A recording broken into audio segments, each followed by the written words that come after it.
Hello and welcome to SharpHR Career Corner with Karen Sharp Price. This podcast will inform and inspire you in your quest to find the right career path. If you're just starting out, looking to make a change in your field, or transitioning into a new career, then this podcast is for you. We will be sharing tips and providing resources on topics such as writing resumes, interviewing, using LinkedIn, and networking. We will take a look at different careers, companies, and opportunities. You will hear success stories from professionals in all career paths, and so much more. You will leave this podcast with 3 key takeaways that you can easily put into practice. Enjoy! Welcome to SharpHR Career Corner. For anyone listening who has recently graduated from college or finds themselves unemployed because of the pandemic, you'll want to listen to this podcast. During this podcast, we're going to talk to 3 recent college graduates. Each one will share their personal story about college, how they decided on their major, what they did during college that they felt helped them after graduating and securing a position in their chosen field, what types of challenges they faced during the job search process, and so much more. Shortly after graduation, each of my guests were offered a position in their field, and I want to stress that this did happen during a pandemic, which is no small feat. Let me introduce to you today Madison Kratley, Nicole Coughlin, and Greg Hester. Hi, everyone. Thank you for coming today. I think this topic that we're going to talk about today is really something that a lot of people right now are facing a challenging time dealing with. Resume, interviewing, job search, the whole gamut. And so each of you have your own story, but you all started at the same place, and you were very successful in what you needed to do. And we want to talk to you. We want to share ideas. We want to learn from you. And I really think that you'll be very helpful to our listeners. So if we could start, why don't we start with Madison and ask you a little bit about your background. How did you decide on your major back in college? And in what year were you in college that you decided on your major? Right. So I started college at NCCC in 2017. Just went for business, and because I knew I liked the business field, didn't know what I wanted to do at all. Then once I transferred to Damon, I had the class with actually you, and I finally determined, I figured out what I wanted to do. I was like, oh, HR, I want to help people and within the company aspect, the side of it, as far as helping employees out. So I still stayed in business, but I knew I wanted to go into an HR career. Towards the end of my time at Damon, I decided I might as well specialize in HR.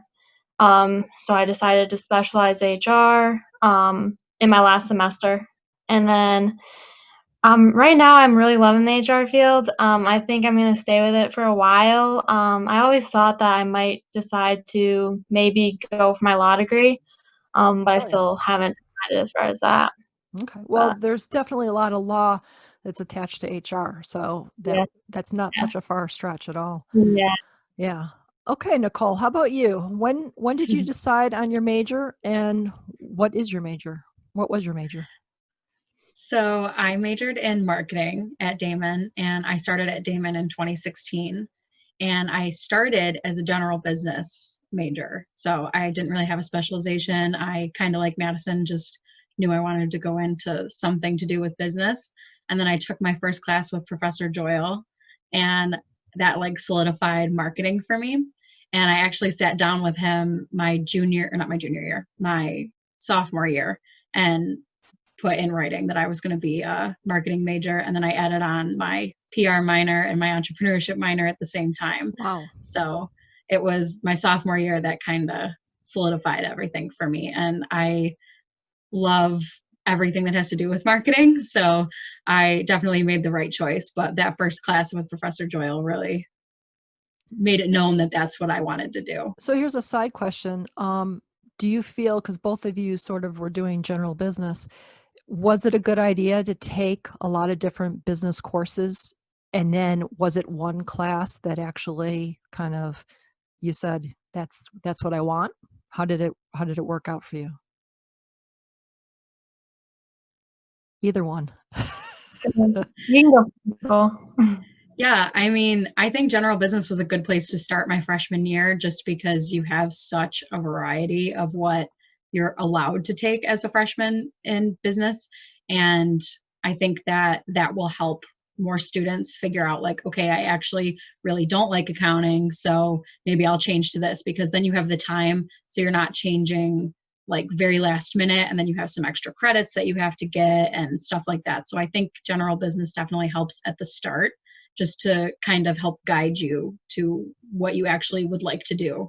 Okay. Madison, do you concur on that? Yeah, I mean, it really definitely helped. And for me personally, like I liked almost every business class I took. So I mean, even if you find something you really want to do and like specialize in, that's great. But if you turns out you don't like that like field, you have that business degree to fall back on, which is also great about the specialization. Okay. Okay, Greg, how about you? How did you decide on your major, and at what point of your college did you decide on that?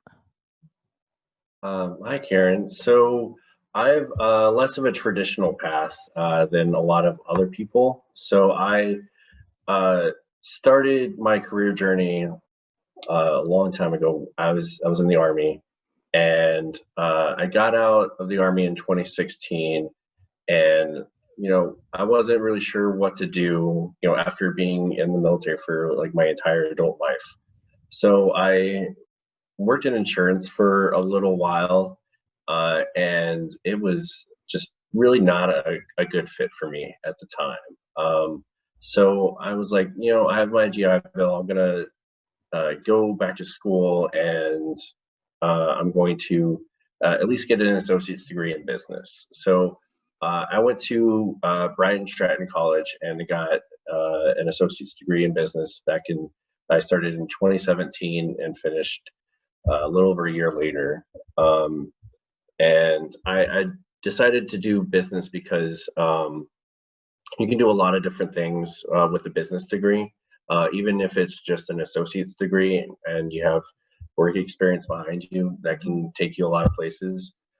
So when I was at Brighton Stratton, I was taking a business law class, and our professor, he was an HR nerd like me, and he really focused on a lot of employment law, and that's what really got me interested in the field of human resources. Huh. So then I started like looking at a traditional 4-year school, and who had an HR program, and Damon College was one of those schools. So I transferred to Damon College in 2018, and right away I knew that I was going to do something with HR. So I kept my major with business and did a HR specialization. And I was really lucky that like one of my first classes at Damon was an HR management class. Uh, so I really got to kind of get my feet wet in that sense. And then while I was at Damon, my advisor was like, you have quite a few electives you need to take so you can graduate. You have a lot of core classes, but you need quite a few electives. So I was looking through my course book, and I saw entrepreneurship. So I took an entrepreneurship class, and then from there I was like, well, this is pretty cool. I think I want to do the minor. So I did the minor in entrepreneurship too, and I really think that that's helped me out as well.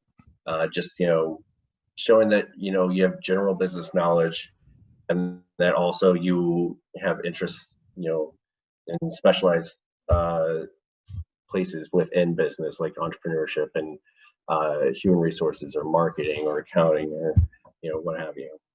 It's so interesting because 30 years ago, I was at Damon, and I was a junior, and I had no idea what I wanted to do. And I went the route of humanities, but then also took some courses in all different types of things. And one of them was that HR class, HR 101. It was probably a little different than more recent. But as soon as I took that class, I knew that that is what I wanted to do. Like that kind of put everything in perspective for me. I knew I wanted to help people, but I didn't like medical. I didn't like blood. I didn't like shots.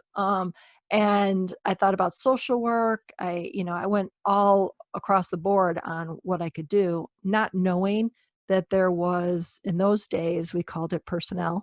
I didn't know that that existed. And then when I took that class and they talked about it, then that's at that moment that I knew. So it's interesting for all of us how different things kind of trigger. You have some ideas, you have some thoughts, you try some new things out, and then all of a sudden it just kind of falls into place. And all of a sudden you're like, yep, that's what I want to do. So I'm glad that, it all worked out for everyone. So now I have a question, and that is, over the last 4 years, whether you were at a different school first and then you went to Damon, or you were at Damon, are there things that you can think of along the way that you were doing, that you did, that you learned to do, that would help you prepare you for when you graduated and you were trying to get your foot in that first career job? Does anything stand out to any of you? Let's start with Nicole this time. I think the one thing that definitely stands out is I really honed in my communication skills. I really put myself out there and trying to talk with professors and get involved in a bunch of stuff on campus. And I've been complimented at my internship and my current position on my communication skills. And I feel like taking really hard initiative to work on that when I was a freshman helped me in not only all of my classes, but in now talking with colleagues and talking with managers. And it was worth the time to really sit there and be like, okay, does this email that I'm sending to my professor look like something that would be sent to a professor, or is it having spelling errors and grammatical errors? So it was worth it to take the time and work on communication skills. Absolutely. Okay. How about Greg? Do you have anything that you can think of? Yeah, definitely. So there's a couple of things. Before I decided to transfer to Damon, I was finishing up an internship and actively looking for a full-time job. I was really trying to, I guess, do it all. So I wanted to, get my bachelor's degree, but I wanted to work full time at the same time. That didn't end up working out, but I did a round of interviews at a certain place. I'm not going to name names, but I did a round of interviews at a certain place, and it didn't work out at the time for me to get that job. But about a year later, I applied for an internship at that same company, and they remembered me and remembered that I came in for 5 interviews. Wow. Five interviews, and they were like, well, you weren't a good fit for any of those positions, but for this HR internship, I think that you're a shoo-in. So I came in for another interview, and I hit it off, and they offered me the internship, and I got a lot of experience from that. And I've definitely gotten callbacks for interviews just because of that one internship. Wow. So I guess the lesson learned is never give up. Yeah. Try and try again. Okay. And Madison, how about you? Can you think of anything over the last 4 years that really has helped you when you graduated and try to solidify a position in your career? Yeah, kind of going off of what Nicole said about just communication, the networking events that were kind of given, and the opportunity arose for us to have networking events, go to networking events through Damon. Those really helped as far as interacting with other professionals and learning how to interact with other professionals. I just think how you present yourself is very important, and I think Damon gave us like a lot of opportunities to do that, which really helped as far as interviewing, and just like networking in general. Because networking was a really important part as far as like just reaching out to your connections.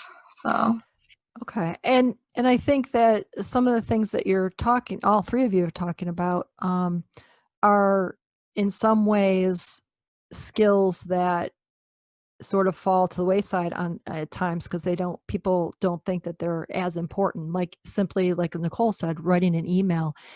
Sometimes you just respond to an email really quickly and hit the send button, and then sometimes you have a second thought and think, oh, I shouldn't have done that, or I should have rephrased that, or whatever. And it is those first impressions. And even if it's, just a professor, it is a professor who is connected with other people. And if somebody contacts them and says, hey, do you know of a student who we, could be looking for an internship here and there, that professor has to think about the contacts and the connections they have with students and which one would represent the school, their department, the best. So even something as simple as an email, if they were to get emails that were just very quick and short and delayed or whatever, those all kind of represent who you are. And so I think that that is really important. The networking piece is huge, and I think that a lot of people have had to relearn how to network with the pandemic going on. There's it's just a different way of doing things, but you still need to network, and it's still very important. And then I think the biggest thing is when you don't succeed, you do try, because if you can't get in the front door, there's a side window. Like there's a way to work around it. And even if, many times I find that I will be in interviews with people and they're interviewing for one specific job. But in my mind, I'm thinking, okay, you know what? This just isn't a good fit for them. But I know that this other opportunity is coming. So I'm going to keep my options open and maybe keep them in that pile for that interview. So sometimes going in as a candidate, you don't know all the things that are going on in the background, and there could be other opportunities. So even if you think you didn't do well for that one initial interview, you got to give it your best, because you don't know all the other possibilities that could be coming out of that one particular interview. And that's kind of what Greg said is, 5 times you would think that you might have used up all your chances. But if you're a cat, you still got a few left and you still had a chance. So I think that just shows you just don't ever give up. There's always opportunities. So that's great. So now we are all still living in this pandemic. Right now, New York, we're holding our breath. We're holding our own right now. As we look around, the other states are really looking like we did not so long ago. So, but even though New York is doing better, the pandemic is still affecting employment. It's still affecting companies in Western New York. It's still affecting companies throughout the United States, and the way in which they're doing business. So if we could just kind of look at, for a minute, what challenges did you face after graduation trying to find opportunities? And I know, everybody without the pandemic has challenges. With the pandemic, you have added challenges. So let's start with Greg and kind of just give us an idea of what did it look like when you graduated, and go from there. Yeah.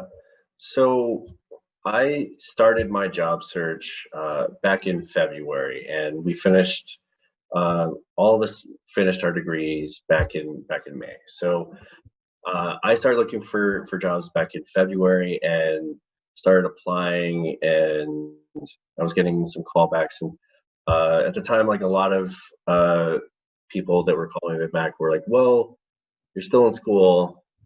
Your availability is not great. Like we need somebody now." So I was running into that at the time, and then we had spring break, and that was in March, and that's when everything started to go crazy, right? So I remember the week of spring break before the New York State on pause order was put into place. I had 3 interviews that week, and I had one job offer on the table that I was considering, and then I had a follow-up interview scheduled with one company, and then another company. I had just done a second interview, and I was pretty sure I was going to get a job offer from them. So then the New York State on pause order was put out, and those jobs just went away. Like they emailed me and said, realistically and logistically, we can't bring someone new on right now. We're trying to maintain what we have. And I understood, but at the time I was like, that's rough for me. What am I going to do? So I have a spreadsheet of all the jobs that I've applied for since February, and it is triple digits. Wow. I've applied to multiple companies, multiple positions, most of them within my career field. I have applied to a few positions outside of my career field and had a few interviews outside of my career field too. I didn't interview at all of those positions I applied for. I didn't get callbacks for all of them. But I just, kept going and going and going. And I eventually, was lucky enough to have somebody call me and say, "Hey, do you want this job?" Now, we're getting a little bit ahead of ourselves, but just to add to that, at what point did you get that call back? So, kind of things kind of stopped in the middle of March. At what point did you get that final call? Do you remember? So I was hired at my position last month, back in June. Okay. And it's for a position I didn't actually apply for. One of the VPs at my company saw me on LinkedIn and messaged me through LinkedIn and said, "I have this job for you. I think that you'd be a good fit. Do you want to talk about it?" So I shared my number with her, and we talked on the phone that day. And then a couple hours later, the HR manager called me for a follow-up interview, and it just went from there. So that's a great testament that LinkedIn works. Yeah. And that you don't even have to be trying, that you have to be visible, you have to be on and be active, but that people are looking and they will find you if you're out there. So that's very interesting. That's a good story. Nicole, how about you? How did the challenge with the pandemic and graduating, how did that all fall for you?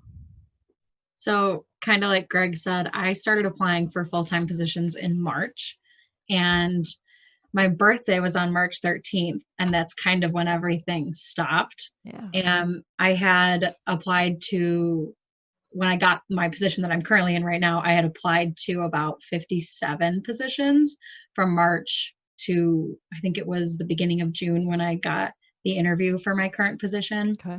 But I think one of the biggest struggles in all of those applications is that I feel like the amount of time on that you had to have to be considered for the job went up a little bit, because they were looking for more experienced people, since a lot of the marketing jobs were listed as remote because they couldn't actually have you in the office. Right. So I feel like even in May, when I was still applying for jobs, they were all listed as remote, and you needed 6 or 7 years of experience instead of the like 3 to 5 that they Okay. usually put for marketing jobs, Mm-hmm. and especially the entry level ones. But yeah, that was honestly the biggest one, because I would get the emails back saying that they were going to go with a more experienced candidate. So it was like, obviously I knew that I didn't have the time, but it felt like all those remote positions, they were looking for someone who they could just hand the baton off to and they'd be off and running. So I feel like they didn't want someone straight out of college yet, because if I was working remotely and just out of college, I wouldn't be able to train correctly. I wouldn't be able to have anyone overseeing what I was doing. Mm-hmm. So I feel like that definitely hurt trying to apply for jobs. But the job that I have now, I started, I think it was June 27th. Okay. So I've only been there for about a month. Okay. All right. And Madison, how about you? Is there anything that stands out as a challenge for you when you were starting to look? So definitely what Nicole said with experience, I think like pandemic aside, that would have still been a challenge. Just because every place that I got an interview for, applied for, there's always someone more experienced, and they'd be like, "Oh, we went with a more experienced person." And so that really hurt because it was like hurt like as far as like trying to find a job, it really hurt my chances of like finding a job because I was um trying to look and trying to apply, and then like it was so demotivating seeing like, oh, looking for someone with more experience. Like it really took just waiting for that person to like take a chance on you. So Yeah. it'd be like, okay, I'm gonna take this new grad over someone with um like experience. I mean, it just took that was what my biggest challenge was the whole time. Every job that I didn't get got like someone saying telling me why I didn't get the job was, oh, we went with someone with more experience. So I have a added question here. You see postings that's 3 to 5 years or more. But did you find that, would you apply to those positions that said 3 to 5 years? Yeah. Okay. Yeah, depending on like the job description also, it took like it kind of played a fact for me. Like I'd read the job description, and then if I felt I could do that job, I would apply to it. I'm gonna have to go with what Madison said, because I've seen some job postings that say like 3 to 5 years, but to me sounds more like entry level. Mm-hmm. I've also seen job postings with, like 1 to 2 years, but they don't sound like entry level. So really, I think what's going on is that, the job rec or the job requisition from the manager, uh, they probably, said to the recruiter, like, we want this, this, and this, and the recruiter may not know necessarily like everything about that job. So they're probably just using their best guess as to like who would be a good fit for that position. That's my guess, honestly. Okay. And I have always told clients and students that if if you're just coming out of school, and you very rarely will see something that says just recent college graduate, and I don't even see 1 to 2 years very often. They usually jump to 3 to 5 years. And so I encourage them to apply. And for many reasons, I think that most places that do post jobs, yes, they would probably rather have somebody with 3 to 5 years, because that probably means that they've worked for 1 or 2 other places, so they have some experience. But they will probably get a lot of people who are just graduating. They will probably get people that have more than that experience. But with more of that experience, what I find that's kind of off kilter a little bit is the number of years of experience and the salary that they're going to start you at. So for someone who's just coming out, that salary was probably going to fit better. But they just in case, they want to go and see if they can find somebody with 3 to 5, because if they can get 3 to 5 and still accept that as salary, then they're gold. But sometimes that doesn't always fit. And I think that that's why I encourage people to really do that. They really need to apply and just see. Now the question is, and I kind of got the answer for Greg and for Nicole, that when you started out, you were looking back in February or March. That's when you started to actually apply for positions when you knew you were going to graduate in May. Now, Madison, I didn't hear when you really started to try. Do you remember when you actually started? So at first I was like, yeah, I'm gonna like try. Like if I saw a position that I was like, ooh, I really like this position, I would apply for it in like March or like April time around then. Huh. But I started realizing like pretty soon actually that people were looking for someone right then and they wanted someone like right then. So I started waiting, but then towards the end of my semester it got so hectic. And it was all like virtual, so it got crazy and hectic. So I ended up kind of just applying here and there and really focusing on it once I finished up college. Okay. So would you all, if you had to do it over again, would you still start in February or March and try and see, or would you recommend to students a different time? What do you think? I would say look around. Like if you see something you like, apply for it, but don't stress about it too much. Because you still gotta focus on graduating in school. So there's really no need to stress about it too much. If you really like a job and you're like, this would be like my dream job if I could get it right out of college, then Yeah. apply to it. But um, I wouldn't stress about it too much. Okay. That's where it goes. Nicole, what do you think? Yeah, I definitely agree. The one good thing about applying to all those jobs while you're still in school is that you can always put in your cover letter that you are graduating on this date or you're finishing school on this date. So if the recruiter sees you and they like you, they're obviously going to be like, okay, well, I already know that you're going to be able to start on this date so that you don't have to have that. Well, I'm still in school conversation. So it's an easier way to get at least some clarity to the recruiter that you wouldn't be starting until a certain date. Mhm. And I think that, at least in my opinion, I think the recruiters appreciated that, because then they're not wasting their time on someone who they really love and they think would do great, but they need someone right now. And they all of a sudden then have to go back and look through other resumes. So Right. I think maybe I would have started in April, because I think starting in March, I kind of stressed myself out a little bit too much and I was getting rejections and I was like, I'm never going to get a job. So maybe starting in April is about a good time because you're like a month out from graduating. So April might be the sweet spot. Okay. How about you, Greg? What do you think? So I think that if you do an internship the summer before your senior year, I think that's really the time to quote unquote start the job hunting process. So if you're in that internship and it's with a company that you like, and in a career field that you like, start making connections like right then and there. Maybe they will have something for you when you graduate a year later. Maybe not. Maybe they'll have something for you to do part time while you're doing your senior year. And you can keep a good name for yourself with that company, and then hopefully they can hire you once you graduate. I know that not everybody can do that feasibly. Internships are a dime a dozen for some people, but I would say that if you can do that, then go for it. I don't regret starting to look for a job in February.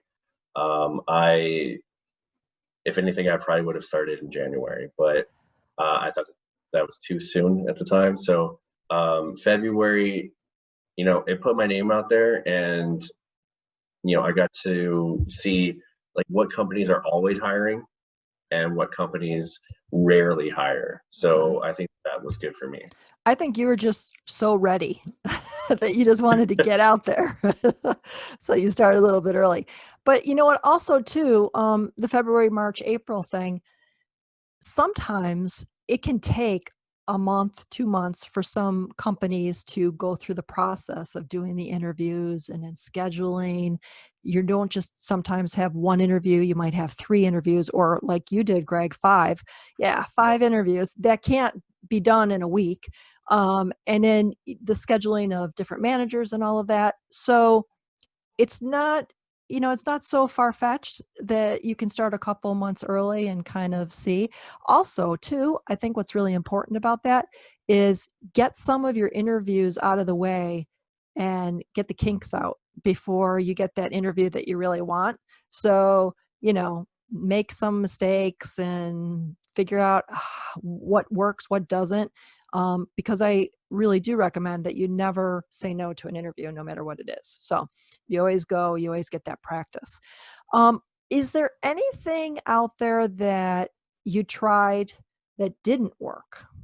Now, I know that's a little bit different, but if someone's out there and they're doing some things, maybe we can save them some time and not wasting their time by doing something. So I don't know, you may or may not have something, but Nicole, how about you? Do you have anything that you can think of that you were doing that just didn't work? I don't know. I think one thing would be when I first started out, I was applying to everything. Like if it had marketing associate, marketing consultant, anything that had to do with marketing, I was applying to it. And I think if I were to go back and do it all over again, I would read a little bit more into what the actual duties are, because sometimes I would apply to a job and then I'd go back and I'd look at it and I'd be like, oh, well, this says that I have to do this and I actually don't want to do that.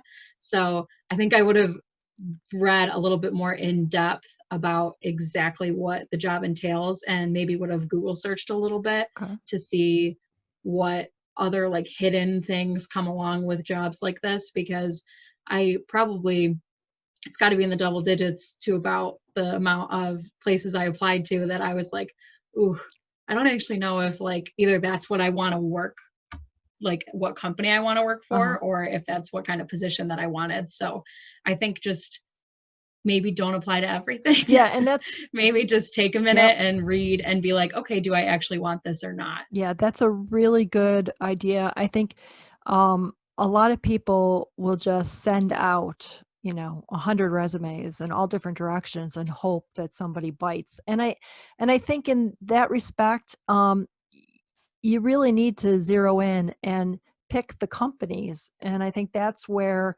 something is a little bit different. It used to be when 30 years ago, I would, open up the newspaper and I would apply and I would send my paper copy in the mail.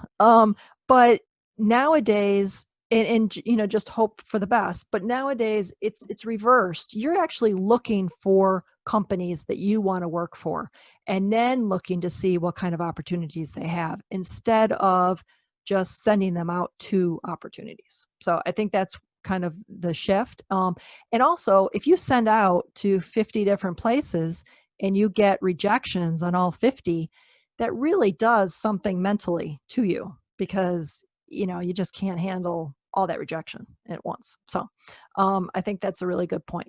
Madison, how about you? Can you think of anything that you tried that did not work or was not a good idea? Not specifically, maybe not something you can control, but like when I went into interviews, I would always get really stressed out because I'm like, oh no, they're not going to choose me. But you also got to think when you're in an interview, like you're interviewing the company, like this is a job that you're looking at to do, like maybe not with the company for the rest of your life, but the career field, like you might want to do that for the rest of your life. So it's really something you should be looking at as like you're interviewing them as much as they're interviewing you. Mm-hmm. I do agree with that. And Greg, how about you? Was there anything that you tried that wasn't a good idea? So for me, I think that what didn't work was I definitely applied to positions where I was either underqualified or overqualified. And when I say underqualified, like severely underqualified, just hopeful thinking. But that was a waste of my time. And then, positions I applied to that I was overqualified for, those, like some of them I got interviews for, but it was really just a waste of my time and the hiring manager's time because at the end of the day, I was not really interested in that position. So I think that, really understand like what you are qualified for and interested in, and look for those positions rather than just anything. Okay. Yep. And I totally agree, because if you narrow your search, I think you'll have more positive results, instead of all those rejections that you tend to have, or just ghosting. I mean, there's all of that as well, that you just don't hear anything at all, and you don't know whether they're actually going to be applying or actually going to be interviewing for the job at all. Um, so what would you say, can you kind of give an overview? You may, if you have been sending out your resumes and you did a lot of interviewing, you may have many stories, but if you can pick some of the really good interviews, maybe some that weren't so good, and then the really ugly ones. And the reason for this question is, most of the time people will go on an interview and I'll ask them, so how did it go? And they'll say, oh, I think it went really well. It really did. It went really good. And a week later, I'll ask them, did you hear anything? What was the response? And they'll say, no, I got the rejection letter, or no, I haven't heard a word. But what happens is, a lot of people, no matter what happens, they think they did really well. So if you can kind of give your, experiences in some of the lessons you've learned in the interviewing process, with the good ones, probably the one that you actually got your job, some of the other ones that maybe you got offers and you chose not to take those, and then some of the really bad ones where you knew going in it wasn't going to be pretty. Because I think it's good to have people hear all those stories. One, because they also are dealing with them too. They're hearing the rejections, they're being ghosted, and then they're also thinking that they did really well, and they still don't hear anything. So let's see, who haven't we gone with? Madison, how about you to start? Can you give us an example of an interview and tell us which one it was, though? Yeah. So, for my good interviews, it like the ones I felt I did really good on were the ones that I knew I wanted to go into. Like, I applied to jobs like Nicole and Greg did, that might not necessarily have been for them or something they would have wanted to do. And but for the jobs I applied for, that I was like, I want this job. This is a job, like, I would love to have this job. I really felt like really confident going in. The conversation with the hiring manager was always great. Um, and I felt like I was almost confident just because I love the job so much. So when I was interviewing, I was like, all my passion for the job was coming out. So I was like, wow, I did so good, even if I didn't get the job, just because I know that's what I wanted to do. So it just felt like that interview was such a good interview. Okay, that's really interesting. Yep. Yeah, and that's how I felt with with the job I actually got. But then with jobs that I knew I didn't want, but I was like, I'll still try, because I don't think there's any harm, if you're really you can't find anything, getting your foot in a door with a company. For those jobs, my interviews, I felt like I did terrible. I felt like I was burning up in the interview. Half of them were virtual, and I'm like, "Ooh, this is not fun." But so those were the really ugly ones, where it was just jobs that I knew I didn't want, but at the same time I felt like I needed to get my foot in the door somewhere. Okay. How about you, Greg? So I had an interesting experience. So back to March, when I told you that I had one job offer on the table, for sure. So the reason that I was thinking about that job and I didn't just take it, was because a friend helped me get that interview, and it didn't actually turn into an interview. Like, I showed up, in my suit with resume in hand, and met with who I was supposed to interview with, and he brought me into a room, looked at my resume, and he was like, "So when can you start? Like, why do you like HR?" And and then he asked me, like, do you have kids? Are you married? Like, and like, and then he started asking me like other questions, and I laughed it off and politely said, so maybe you should hire an HR person sooner rather than later, because you're not legally allowed to ask those questions. And say, oh, really? I'm like, no, you're not, but that's okay. Um, and then he offered me the job, and I was there for like 10, 15 minutes, and he didn't really ask me any interview questions. So I was hesitant to take that job based on how that interaction went. Uh-huh. So that's why I didn't take that job. But that was probably the strangest interview I have been on recently. Um, and I've had some good interviews too. So that same week, I had a phone interview that lasted almost 2 hours, Wow. and that was for the position where I thought that I was going to get a job offer very soon, because that was my second interview with them, and I was on the phone with them for 2 hours. So I was like, that is a good sign to me. I think that they wouldn't waste their time with me on the phone for so long if they weren't interested. But they ended up not going with me and not hiring anybody at all actually for Uh, the position. Yeah. wow. Okay. And Nicole, how about you? So I think when it comes to like the bad and the ugly, the one thing that happened was I applied for a job for one company, and the time and day for my interview kept getting switched due to coronavirus. So I would get up, I'd get ready, I'd get everything set up, I'd go through my notes one last time, and then I would get the email 5 minutes in saying, oh, I'm going to have to reschedule. And so I kept like getting ready, and this happened 3 times. So on the fourth time, when I finally got the interview, I was getting asked really hard questions. So it was very situational and very sales based. And I think that's when I kind of realized that I don't want a sales kind of marketing job, because the questions that he was asking, I was like lost. I was like just pulling answers out of the air because I really had no idea. And obviously, sales, you have to be in it to know it, because it's so different everywhere that you go. Right.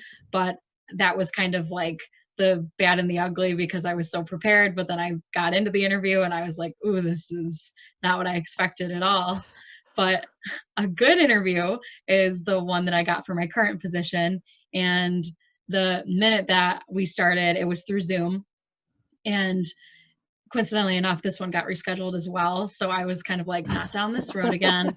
But the second one went much better. And it kind of started off on like a lighter note. And like he had asked me what I've done before, and he saw on my resume that I had been a dance teacher, and he made a joke about like, oh, well, I can't dance at all. And it was something that kind of like, okay, well, we're just having a conversation. We're not really like being super heavy and daunting. And then when he started talking about the position, it was so much more down the marketing path that I wanted to go. And I just relaxed into the interview, and I felt so much more comfortable. So I feel like the good interviews were when I was being interviewed for a position that I thought I would do well in. And the bad ones were when I was like, I will not do well at this at all. So I had a couple good ones and one very, very ugly one. Well, and it sounds like for all of you, a couple things I heard. One is you would send your resume because you weren't positive of the situation of the job, and you all wanted to get your foot in your career door, so you sent it out. But as soon as you get those interviews, your gut is telling you something, either in the beginning, very first thing, whatever they say, or in the middle of the interview, or many people will have come to me to say questions that they've been asked in an interview that are not legal, are inappropriate, all of those things. And in this day and age, you would think that most people who are doing interviews would know the do's and the don'ts, the questions you can and the questions you can't. But it is surprising how many people are put into situations that they don't know how to respond to because they're asked a question and they really want the job, like in their heart, they're saying, well, I could just answer this because I really want this job. But part of you is also saying, you know what, if they're asking me these questions, then there's a pretty good indication that they're probably not following all the rules and regulations behind the scenes for all the other things that they need to be following. So that's a really good indication, I think, when someone is asking a question in an interview and they shouldn't be asking it. That's a red flag immediately. But I do hear all of you say that you kind of knew right there in it whether it was really going well or no, this was not going to be a good fit, and you probably were not going to get the question or the phone call later that said, do you want this job? But you also have to think about it too. You wouldn't be sitting where you are right now in the position that you're all in, which is a great segue. I would like to ask each of you to tell us a little bit about where you are now, what company, what position that you have, and what does the company do. So let's start with, let's see, Nicole, how about you? Where are you now and what does your company do and what's your position? Yeah, I am a marketing associate 1 at the Schwartz Group in Gettsville, New York. And they are basically a marketing company for pharmaceuticals and medical equipment. And I basically engage with either hospitals or the doctors themselves and gauge needs. So if you get some kind of medical piece of equipment or some kind of pharmaceutical company asking like, hey, we're trying to roll out this new drug for this cancer or this new display for mammograms, and they basically have us call hospitals in the US and Canada to gauge the need and bring those leads back to the salespeople and also get some marketing collateral out for those either devices or the drugs that they're looking to get out. Wow. So, And you said yeah. you've been there about a month? Yes. And how's it going? It's going well. Good. I have had days where I've gotten 0 leads and hung up on, but I have also gotten days where I've actually gotten out of work early because of how many leads that I got. So Wow. they have some nice incentives there for the employee performance. So That's great. Okay. yeah, it's awesome. And Greg, how about you? Where are you? What are you doing? And what does your company do? Yeah, so I am the talent management associate at Goodwill Industries of Western New York. For everybody that's not familiar, Goodwill is a nonprofit organization, and we have retail stores where you can donate goods and you can also buy goods for a really cheap price. So, what a lot of people don't realize about Goodwill is that when you donate or when you shop at Goodwill, that money goes back into the community. So, we take the revenue from those stores and, we pay our employees and then pay our bills. And then the rest of the money goes to our workforce development programs. Our marketing manager, she always likes to say that Goodwill is first and foremost about getting people into careers in the community. So we have a lot of workforce development programs that help people not get jobs but get careers. What I do at Goodwill is I help fulfill all the staffing needs for our headquarters and our retail stores. We have 11 retail stores in Western New York and a warehouse. And I'm actually hiring for just about all of the stores in Western New York. Mostly part-time retail positions is what I'm hiring for right now. And it's going pretty well. So we recently reopened all of our retail stores in Western New York. And we're at our, not at our normal operating hours because of COVID, but we are going to be going back to regular operating hours here very soon, the next week or so. So, Wow. I'm really looking forward to that. I was just at Goodwill last week dropping off donations. I went to where I usually drop off at the truck, but the truck wasn't there. So then I went to the actual store. Yeah. So, yes. Yeah, well, our not all of our donation centers, like the trucks or the trailers in the top parking lots, not all of them are open right now, Okay. but most of the stores you can donate to. Okay. They're close by, so it wasn't that much of a drive to go to the donation store. So, okay. And Madison, how about you? Where are you and what does your company do? So I'm currently working at WillCare. They are like they offer home health care to people. So basically it's like not necessarily a nursing home. It's basically someone comes to their home and takes care of them and gives them any assistance they need. So that's what my company does. They're owned by a larger company called LHC Group. But for my position in the company, I am the staffing coordinator. So I hire people and then I bring them through the hiring process all the way up until like putting them through orientation. I put them through orientation and then they're good to go. And then my other like sort of job is like I'm the HR coordinator for the Buffalo branch. So I do everything from hiring to like terminations as far as like keeping everything in compliance. So that's kind of my position there. Wow. Okay. That's going to keep you busy if you're doing all Yeah, that. it does. So one side note, and I'll just throw that out there. So my website is sharphumanresources-buffalo.com. And there is a page on there that has a company logo.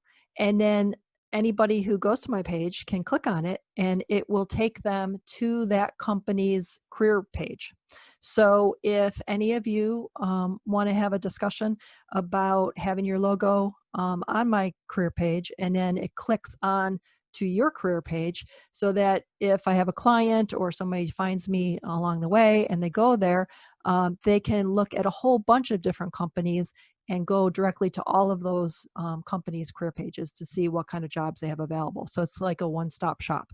So if you're interested at all about that, just let me know on the side, and all you have to do is send me your logo and your link, and I'll have it up there for you.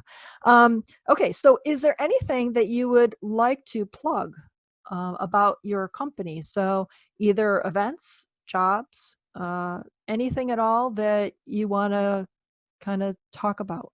How about, let's see, Greg, how about we start with you? Okay, yeah. So, like I said before, we are hiring for a number of positions, mostly retail positions throughout Western New York. We do have one or two CDL driver positions open right now as well. So we recently got a new CEO, and Tom is great, and he's really looking to make Goodwill of Western New York stand out in this community. So we're really going through and bringing in like a lot of really good people. So go and look at our website, goodwillwny.org/jobs, and you can see all of our job openings. And if anybody listening wants to, they can find me on LinkedIn as well and connect with me there. Okay, great. Nicole, how about you? Yeah, the Schwartz Group is actually, they just posted on LinkedIn a couple days ago that they're hiring for another round of either Marketing Associate 1 or Marketing Associate 2. So again, like Greg said, if anybody has any questions, because the Marketing 1 job is what I do. So if you hear this and you liked what you heard, you can also find me on LinkedIn and shoot me a message and I'll answer any questions that you have. But yeah, on LinkedIn, they're hiring right now. So Okay, that's great. And yeah. Madison, how about you? Yeah, so Wilcare is always hiring personal care aides and home health aides. We offer free certification for personal care aides, and we offer them we put them through the whole entire training program.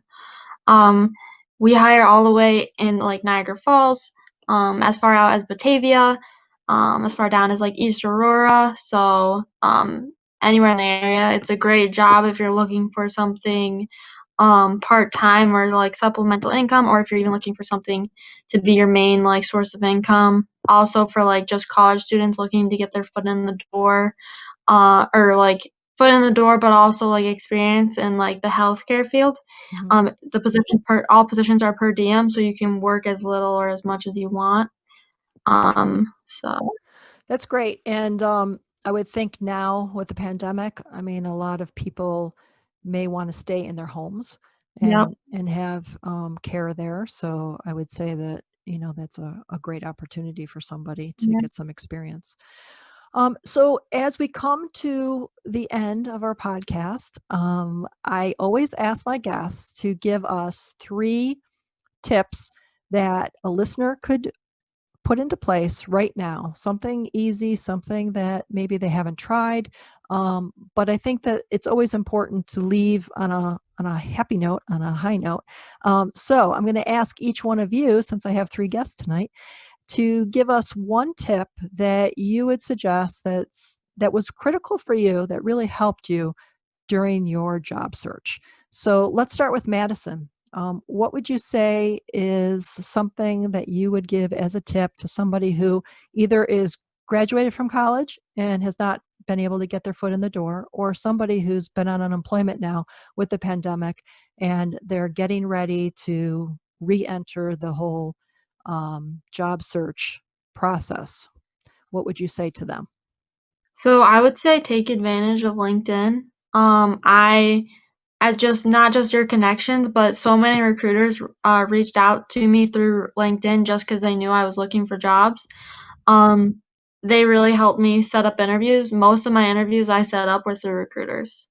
Okay. My original job I got through just applying through it on Indeed, but like it just helped me stay so motivated knowing that there were all these jobs out there that I could like potentially get into and get my foot in the door. So definitely take advantage of like recruiters and use your connections on LinkedIn. Now I have to have a follow-up question to that. Did you put anything on your actual profile that alerted recruiters that you were looking, and how did you do that? Yeah, so when you're like when you're looking for a job, you can go into your like settings, and you can basically turn on that you're um like seeking a opportunity, like currently seeking a job opportunity, Okay. and it alerts like recruiters that this person's currently looking for jobs. And it puts like you to the top of recruiters' pages so they know and they can reach out to you if they're interested. Okay, that's a great tip. Okay, Greg, how about you? So definitely piggybacking off of what Madison said, LinkedIn is definitely your best friend right now. So there's a few things you can do. Set job alerts for all the companies that you are interested in, and you will get alerts. And I also recommend having the app on a smartphone, so you always have it with you. So set job alerts so that you can know like as soon as you can when jobs are open, so you can apply to them. Set your settings on your profile on LinkedIn so that recruiters know that you are open uh, to positions, and you can even put in your bio or whatever it's called. I'm interested in this type of position, this type of position, this type of position in this area. And another thing that I did that I really think worked, I shamelessly plugged myself on LinkedIn on a regular basis. You did a good I job of that too. posted, I posted at least 3 times a week for a while. Like, hi, this is who I am. I am actively seeking this type of role in this area. do any of my connections know anybody hiring for this role, yada, yada, yada. And I put like 2 or 3 hashtags in there. Like one, recruiting, the recruiting hashtag will definitely help you because recruiters definitely look for the recruiting hashtag. Hiring hashtag I found works sometimes too. And then if there's a hashtag for your career field, like human resources, I use that as well. Okay. And I have to say, and I actually, it just came to mind, I believe that all 3 of you were a part of my Spotlight series where I highlighted a student, a college student who was about to graduate. And I don't know if that helped in any way, but you were all It out definitely, there. It certainly didn't hurt. it definitely connected me with recruiters. So Good. Okay. And Nicole, how about you? What would be your piece of advice or tip that was critical for you? All right. So obviously coming from marketing, I think that this is a really good time for people to really narrow in your like personal brand, like what makes you you. And I feel like recruiters love to see people who are confident in their abilities and even confident in your weaknesses too, because I came right out in one of my interviews and talked about how math is like not for me. I can like make numbers switch and be backwards, and math is just not a strong suit. And I came right out and said that, and he was like, well, obviously, like, you're very confident that you're not good at math, so it's good to see that. And so I feel like if you go into an interview and you're kind of beating around the bush and stuff, and you're not really making direct eye contact and you're fidgety and all that kind of stuff, it definitely hits home with recruiters. And so I feel like now is a really good time to either sit down and really revamp your resume, or at the same time sit down and really think about what your strengths are and what your weaknesses are. Because if you're upfront and confident about both of those and you're not lying to yourself about it, which is a big thing too, that is very, very good in a recruiter's eyes, I think. Okay. That's great. Well, I want to just thank you all for being here today and sharing all your stories. I mean, it's great to hear the differences and some of the similar challenges that you've all faced because you're not alone. There are lots and lots of people out there that are going through the same exact stories that you just shared with us. And so I think that feeling like you're not alone is really helpful, especially in this. I think you all probably can agree that it feels very isolating when you're sending these resumes out and you're not hearing anything, or you're just getting the rejection, and it just starts to play on your psyche a little bit. So for people that are hearing your stories, they know that they're not alone. And so I'm just really thrilled that each of you have found something that is in your field that you're enjoying doing. When you talked about your companies and what they do and what your position is, you each kind of lit up, and you were excited about talking about it, which is great because that's exactly what you should be doing, and it just kind of came naturally. So I'm very happy about that. And I look forward to following you along the way in your career path and where you go and what you do. So thank you again for being here today, for spending some time and sharing your story. For my listeners out there, if you find yourself out of work, either from the pandemic or just out of college, and you're struggling to find opportunities that excite you, then consider contacting one of the guests today because they are in the fields of HR, talent acquisition, and marketing. So just to have somebody to talk to and kind of share your story, they can give you some tips. But also contact Sharp Human Resources. We can certainly help you and guide you along the way. Sometimes you just need somebody out there to talk to and to share ideas and kind of give you direction. And then you'll start to find that things start to fall into place. And they really do. They actually do start to fall into place. So do yourself a favor, go to sharphumanresources-buffalo.com and contact us today, and you will not regret it. I promise you. So until next time, Be kind, everyone. We need to show a lot more kindness in the world, and it starts with you and I. So thanks again for listening, and until we talk again, have a great rest of your summer, and thank you so much for being here, and I really enjoyed having you. Thank you. Thanks. Thank you.